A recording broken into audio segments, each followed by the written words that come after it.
የተወደዳችሁ የእግዚአብሔር ቤተሰቦች በዚህ በሕማማት ሳምንት የመጀመሪያ ቀን ላይ የሆሳዕናን በዓል እናከብራለን።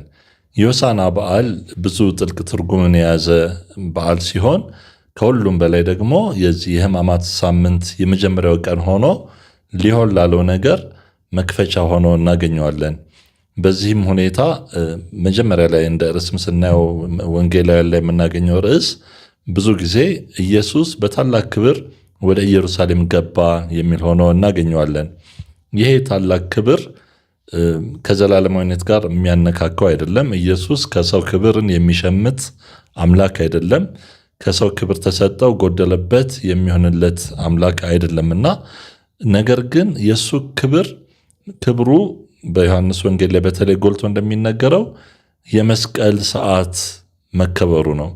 የመስቀል እውነታ ለኢየሱስ የክብር ሕይወት ሆኖ እናገኘዋለን። ስለዚህ በታላቅ ክብር ወደ ኢየሩሳሌም ሲገባ ለመስቀሉ የቀረበበት መግባት ነው። የመጨረሻ ላይወጣ ሆኖ ላይመለስ ሆኖ ወደ ኢየሩሳሌም ይገባል። ስለዚህ በኢየሩሳሌም መጋፈጥ ያለበትን ሊጋፈጥ ነውና ይህ ለኢየሱስ የክብር ሰዓት ነው። የመጣበት ሰው የሆነበት 33 ዓመት በምድራዊ ሕይወቱ እንደ ሰው የተመላለሰበት የመጨረሻው ምዕራፍ የሰው ልጅን በመስቀሉ ቤዛ ሆኖ ለማዳን የመጣበት ክብር ነውና ክብሩ ይህ ሆኖ እናገኛለን። ትልቁ ክብር ስለዚህ ከመጣበት ዓላማ ጋር መስማማቱ ነው። እንግዲህ ይሄ ለእኛ እንደ ሰው ምን እንማራለን እናስተውላለን ካልን ክብራችን ከሕይወታችን ዓላማ ጋር መስማማት ነው። ክብራችን የሕይወትን እውነታ መጋፈጥ ነው። ክብራችን የእምነታችንን እውነታ መቀበል ነው። የእምነታችንን እውነታ መኖር ነው። ስለዚህ እያንዳንዳችን ራሳችንን እንጠይቃለን። እውነት የእኛ ክብር ከየት ነው የሚመጣው? ከምንድን ነው የምንፈልገው? ከሰው የማያዋጣ ክብር፣ ከኃላፊ ነገሮች እንደሚለው ቃሉም እንዳልነውም አላፊ ከሆኑ ነገሮች የሚሸመት ክብር አላፊ ነው። እናም የኛ የክብር ምንጭ ከእግዚአብሔር ዓላማ ጋር እግዚአብሔር ለእኛ ካለው ዓላማ ጋር ሲተሳሰር ዘላለማዊ ክብር ይሆንልናል። ስለዚህ ክብራችን ምንድን ነው ብለን ነው የምናስበው? ኢየሱስ ክብሩ መስቀል ነበር። የመስቀሏ ሰዓት ነበረች።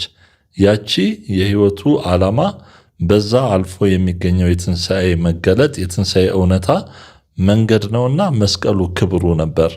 ስለዚህ እንደ ክርስቲያን ስንኖር በተጠራንበት እምነት በጸጋ በተቀበልነው የእምነት ሕይወት ላይ ትልቁ ወሳኝ ነገር ሆኖ ሊገኝ የሚችለው እምነታችንን ከመስቀሉ ጋር ማስማማት ለእኛ ክብር ነው።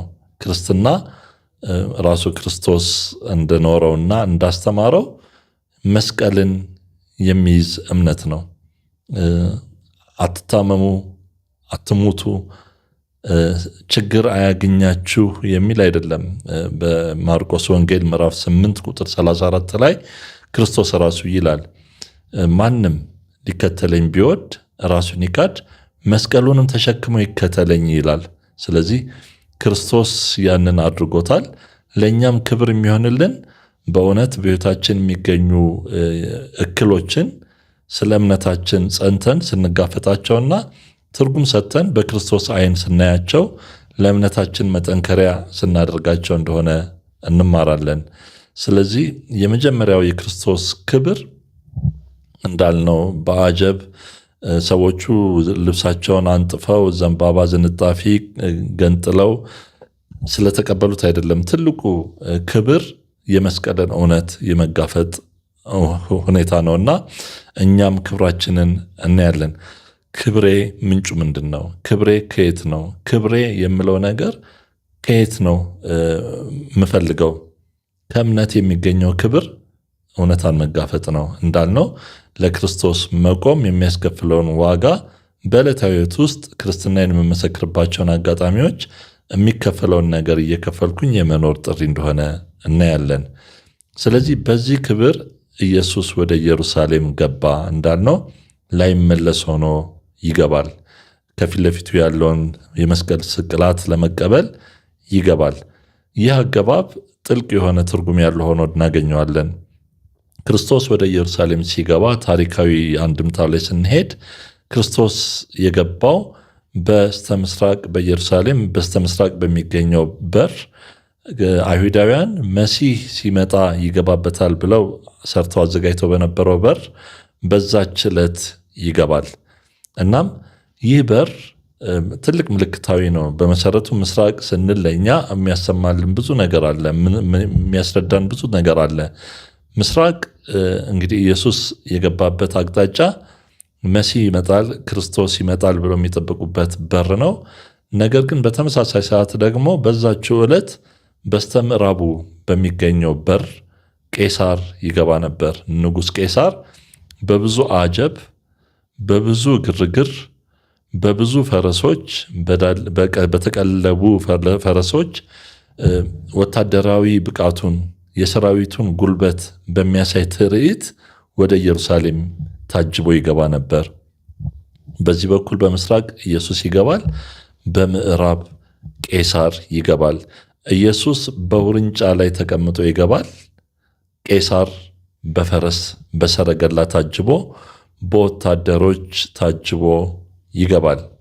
እናም ይህ ንጽጽር አሁንም ይህንን የክርስቶስ ሕማማት ጉዞ ስንጀምር ትርጉም የሚሰጠን ኢየሩሳሌም እንደተቀደሰች ቦታ፣ ኢየሩሳሌም የእግዚአብሔር መገኘት እውን የሆነበት ቦታ፣ የቤተ መቅደሱ መገኛ እንደመሆኗ መጠን ኢየሩሳሌም በነፍሳችን ትመሰላለች።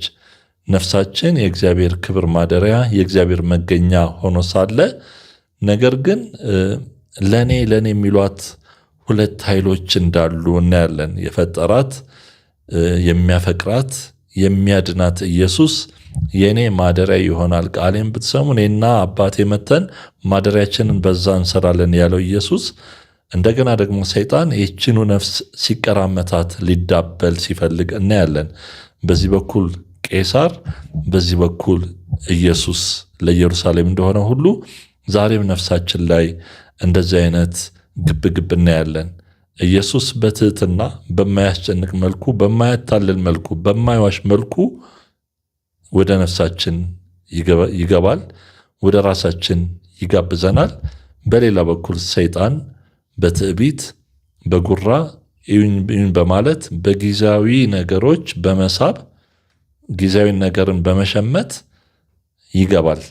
ስለዚህ እዚህ ላይ እኛ ቆም ብለን ከዚህ የምንማረው ምንድን ነው ስንል የእውነት ኢየሱስን የምታስተናግድ ነፍስ እንድትኖረን ከቀን ጋር ያልተገደበ፣ ከበዓል ጋር ያልተገደበ፣ ከወግ ጋር ያልተገደበ ነገር ግን ከእውነት ጋር የወገነ ኢየሱስን የመቀበል ሕይወት እንዲኖረን ነፍሳችን ኢየሱስን የምታስተናግድበትን ነገር እንድናስተውል ግድ ይለናል።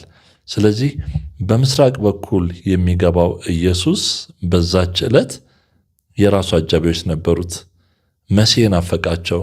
የሮም ግዛት የሮም ቅኝ ግዛት የመረራቸው፣ ባርነት የመረራቸው፣ በአገራቸው ላይ ዜጋ ያልሆኑበት፣ በአገራቸው ላይ ሁለተኛ ዜጋ ከዛም በታች የሆኑበት፣ የሚበዘበዙበት፣ የሚረገጡበት፣ ማረፊያ በአገራቸው ላይ ማረፊያ የሌላቸው ዜጎች የሆኑበት እውነታ የሰለቻቸው መሲህን ይናፍቁ የነበሩ ሆሳዕና እያሉ ይቀበሉት ነበር። ሆሳዕና ማለት ጌታ ሆይ አሁን አድነን ማለት ነውና እናም በምስራቅ በኩል የሚመጣው ኢየሱስ እውነትም አዳኝ ነው። ስሙ ራሱ አዳኝ ነውና መድኃኒት ነውና እናም ይገባዋል። ከልብ ሲሆን የጩኸት ፈዋሽ ነው። ከልብ ሲሆን ዘላለማዊ እረፍት ነው። ይሄ ሆሳዕና የምንለው ነገር በዓመት አንድ የሚያስተጋባ ሳይሆን ሲነጋ ሲመሽ አድነኝ ጌታ ሆይ አሁን አድነኝ ልንለው የሚገባ ነገር ነው። የሌላ ነገር ባሪያ መሆን አልፈልግም። የአላፊ ነገሮች ባሪያ መሆን አልፈልግም። ሊሰለጥኑብኝ የሚሯሯጡ ነገሮች ባሪያ ልሆን አልፈልግም። ከዚህ ነፃ መሆን ፈልጋለሁ። ሆሳዕና እንድንል እንጋበዛለን። ያ ደግሞ ከውስጥ በሙሉ ኃይላችን ራሱ እንደሚለው በሙሉ ልብ፣ በሙሉ ኃይል፣ በሙሉ አእምሮ ልንጮህ የሚገባው ጩኸት ሆኖ እናገኛለን። ስለዚህ የቄሳርን የክብር የፈረጠመ አገባብ፣ የትዕቢት አገባብ ንቀን ኢየሱስን ከልብ እንድንጠራው ይጋብዘናል። ይህ ለእኛ እውነት የሚሆንልን ዛሬ ላይ ሆሳዕና ወይ ደግሞ የኢየሱስ ወደ ነፍሳችን ወደ ተቀደሰ ማደሪያው እንዲገባ የምናደርግበት መንገድ ዛሬም ከምስራቅ ይመጣልናል። ምስራቅ እንደምናስተውለው እንደምናውቀውም በቅዳሴ ጊዜ ፊታችንን ወደ ምስራቅ እናዞራለን። ሁላችንም ካህኑም ምእመኑም አንድ ላይ ሆነን ወደ ምስራቅ እንዞራለን። ወደ ኢየሱስ ምልክታዊነት እሱ ነው። ወደዚህ መሲህ ነፃ ወደሚያወጣው ኢየሱስ እንዞራለን።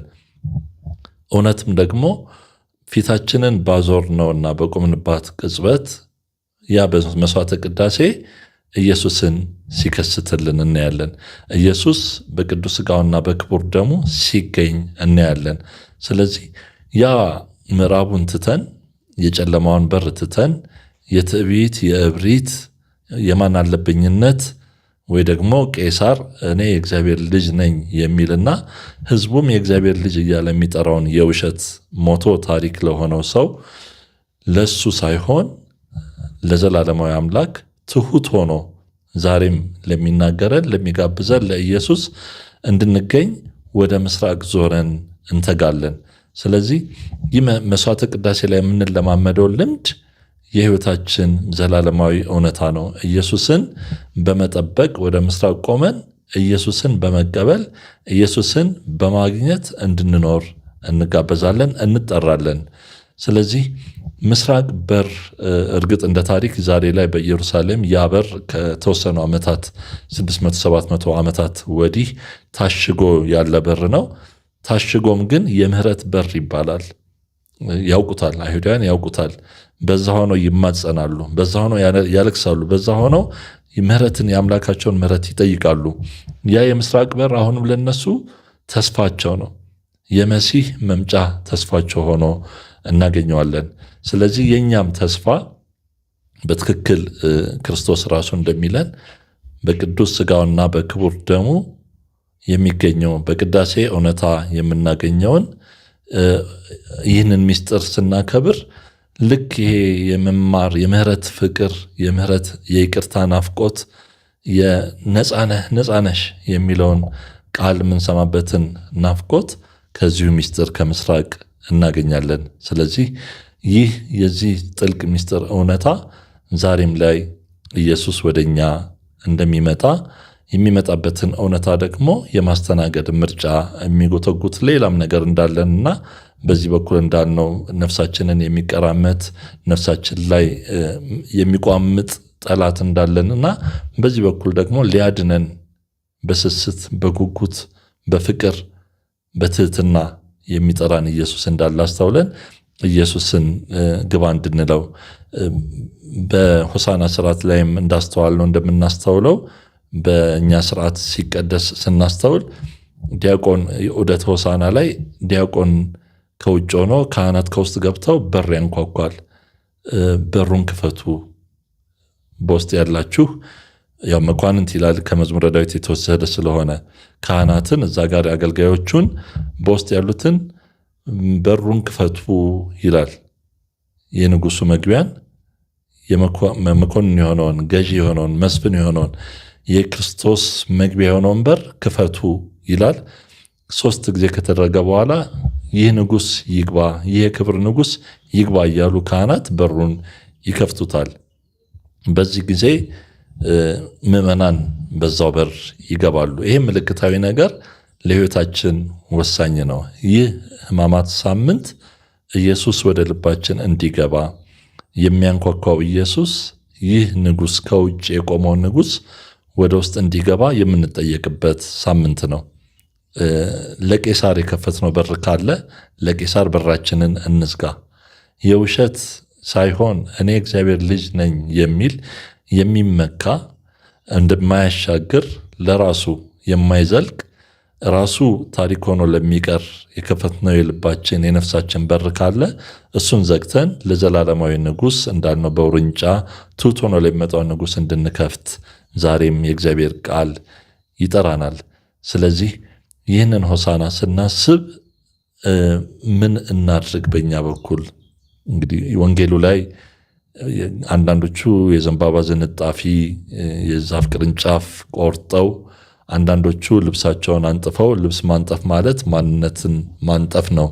ልብስ ማለት መለያችን ነው። ልብስ ማለት የማንነታችንን መገለጫ ነው። ልብሳችን ማንነታችንን የሚያሳይበት እውነታ ስለሚኖር፣ ስለዚህ ያንን አድርገው ሲቀበሉት እናያለን።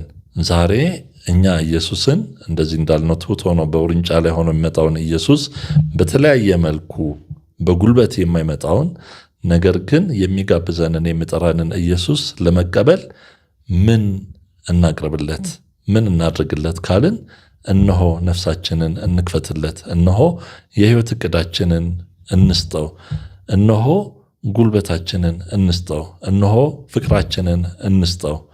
እነሆ ፈቃዳችንን እናስገዛለት።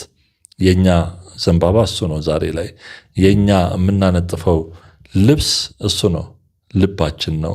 ስለዚህ በዚህ የሕማማት ሳምንት በዚህ የሆሳና ምስጢር ታግዘን እውነት ኢየሱስን የምንቀበልበትን እውነት ኢየሱስን የምናስተናግድበትን እና የመስቀሉን እውነት ተጋፍጠን፣ ምክንያቱም ለአንዱ በር መዝጋት መስቀል ነው፣ የሚከብድ ነገር ነው። ሌላውን እምቢ ማለት ኢየሱስን እሺ ስንል ቀላል አይደለም። ያንን መስቀል ክርስቶስ እንዳለው የምንሸከምበት ጸጋን ከኢየሱስ መስቀል ጋር አስተሳስረን አብረን ከእርሱ ጋር የምንከብርበትን ጸጋ እንዲያበዛልን ይህንን ሕማማት ሳምንት የተቀደሰ ያድርግልን።